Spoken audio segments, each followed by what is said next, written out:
morning. Welcome to my drive to work. Just had some quick thoughts and wanted to chat. I figured I'd go over a few little did you know, little tips, tricks, etc. about the car. If you didn't know, I'm driving a Bolt EUV. It's a 2023 model. Love the car. I have a longer video about some of my thoughts. But I figured I'd talk about some of the little tips and tricks. So, number one, little item, the key fob doubles as not just unlocking the car, remote start, which is nice, and everything, but with a little button on the top, you can get a hidden key. Obviously, this is nothing new, but I think it's worth noting that, a lot of newer cars, electric especially, may not have a fob. They may just have a little key card. A lot of them have those flat door handles. This car has normal door handles, and with that you can unlock it with a little hidden key. If anything weird were to happen, you can get in pretty easily with that little emergency option, which I think is nice to still have, because with those flat door handles that are often electrically managed, you're just losing that extra option often, and have a easier way of getting locked out of your car, unfortunately. Especially in the winter, with things getting frozen, these normal door handles are a lot easier to, just yank on and break ice and whatever. If you live in a colder climate, a lot less to worry about. They can handle the cold and it's fine. And I'm curious if it really has as much of a drawback on like aerodynamics as, if it were flat, if it really would make a difference. I like having them. It's, it's familiar. There's no weird button or flip out anything to get used to, especially for if you're driving someone else or whatnot. Less to fumble with, less to be confused about. So I like the standard door handles. I like having an extra key item to get in just in case, because you never know what might happen. And just feel more secure that way, that I'll be able to get in the car no matter what. Number two, I'd say you can, actually I did this recently, just a fun little thing that I think just doesn't get talked about enough, at least from my perspective. Over the summer, went to a couple drive-in movies with the electric car, and it was one of the better experiences I had, because I was able to leave the car running, just on, for the duration of the movie. Well, to be fair, because those are back-to-back movies with little intermission, I had it on for the first movie, and partway through the intermission, or I think towards the end of the movie, the car shut off, because without putting it in drive and actually moving and doing stuff, you can leave it turned on, and it lasted about 2 hours. So I think we got there early, and we left it on during like previews and the movie and stuff, and it shut down right around the end of the movie, towards the intermission. So about 2 hours, I'd say, of just letting it sit turned on. So that's also a good thing if you were to leave the key fob in the car, which it won't start without it in the car. Walk away, leave it on for a longer duration of time than expected or on accident. You can be comfortable that it will turn itself off after about 2 hours automatically, even if it's on with the key in the car.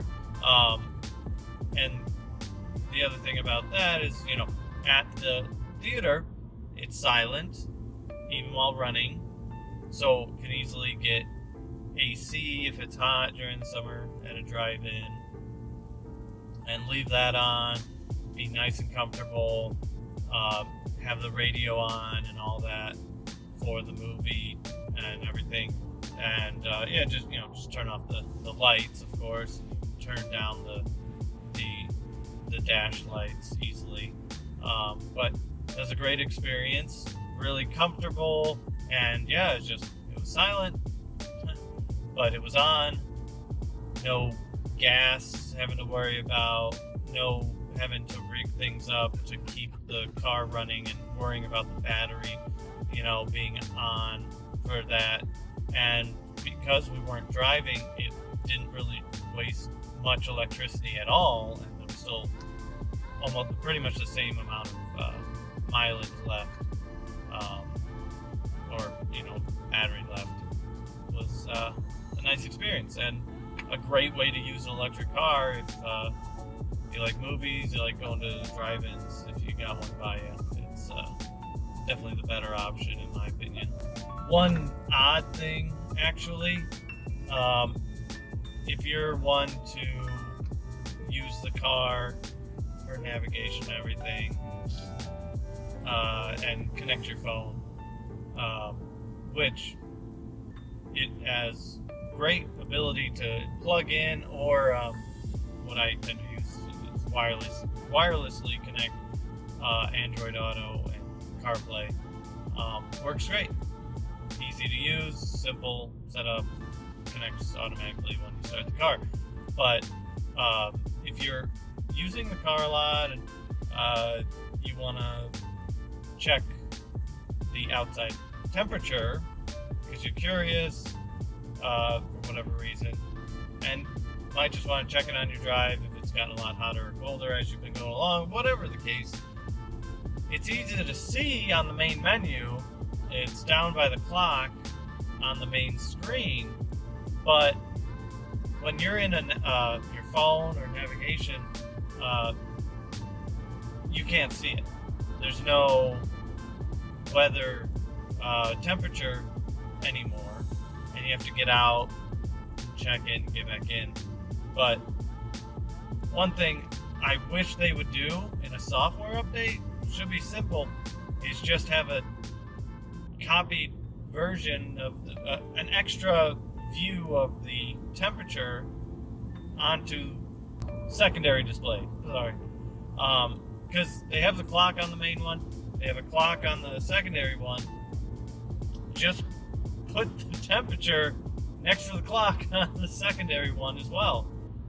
And there's no way to get it to display over there that I've been able to find. I've tried several times, but haven't found it. So that's more of a, minor annoyance, but just, hey Chevy, why don't you just add it? So another, I'd say, gripe would be the fact that luckily the overall infotainment system, navigation, all that, the apps and different things, and displays work great. They're nice and snappy, very easy to see, and easy to navigate and everything, and they work really well. Downside is, with this vehicle, and I did a little research, I have never seen an over-the-air update, software update for this, and I've never seen anyone get a recent update since, I think someone mentioned that they had the earlier 2017 Bolt EUV, and it got one update. So don't expect there to be a lot of feature changes and updates and things, and I wish there was. I feel like I'm a techie guy. I love getting updates, seeing what's new, trying it out, etc. And knowing that they're not really supporting this from the software side is unfortunate. I think Ford, Chevy, a lot of the bigger ones just aren't as good with the software side, unfortunately. Obviously, a Tesla gets an update all the freaking time on the software side, and people really like it because it adds features and it can do a lot, and it's great, but they could also take away something you don't like. So there's some niceness knowing it's not going to change and you can get used to it, and that's what you'll have for the duration. But it's unfortunate that they're not going to improve things over time and make it better potentially. So that's unfortunate, but just a minor gripe. I think it's great as it is. Just knowing that they're not really going to support it that much in the future is, just unfortunate. Oh, just a fun little tip. If you're using your phone on the main screen, maybe you have navigation, maybe Pandora, or just something up, and you want to jump elsewhere in the navigation to check something, instead of scrolling back or clicking back to home and then to the button to get to your phone, you can just hold the home button for an extra second and it goes right back to your phone as long as it's connected, which is a nice simple option to quickly get back without having to look too long, especially while driving. Having to look at the screen longer than needed is not ideal, so being able to quickly navigate out to the home screen to what you need and then hold the home to get back to your phone, it's a great little option. Simple navigation tricks. Love it. I found a way, because I actually have like a work phone I connect for navigation when I drive to work. I like to be able to know that, there's going to be a delay or traffic. Like I'm driving up to traffic right now. But I don't really want to play music off that usually, or ever, because it's a work phone and I don't have anything. But I want to be able to have my other phone connected and listen to music.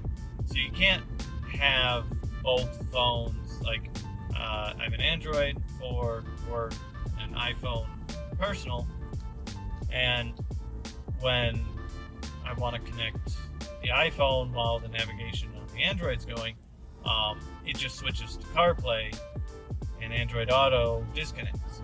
So there is a nice little workaround I found where I can keep the Android Auto, and instead of connecting CarPlay, I'll just connect via Bluetooth or via line in, and in the main music application on the car, I'll just choose Bluetooth there, or USB or auxiliary for the other phone, to be able to play music off my phone through the car while the other phone's connected.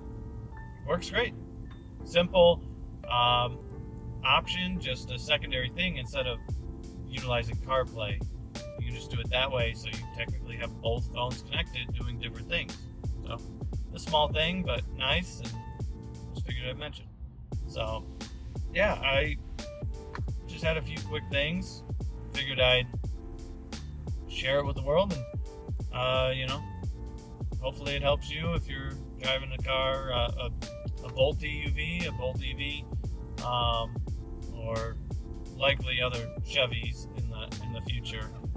But just some little things that I think are fun, helpful things I've noticed since driving the car for a while. So do with it what you will.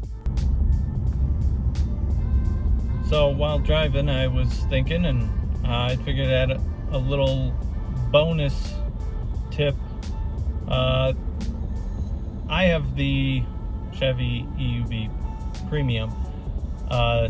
This vehicle comes with Super Cruise, and if you've driven a Chevy with Super Cruise, it works great. I love it. Not every Super Cruise is the same.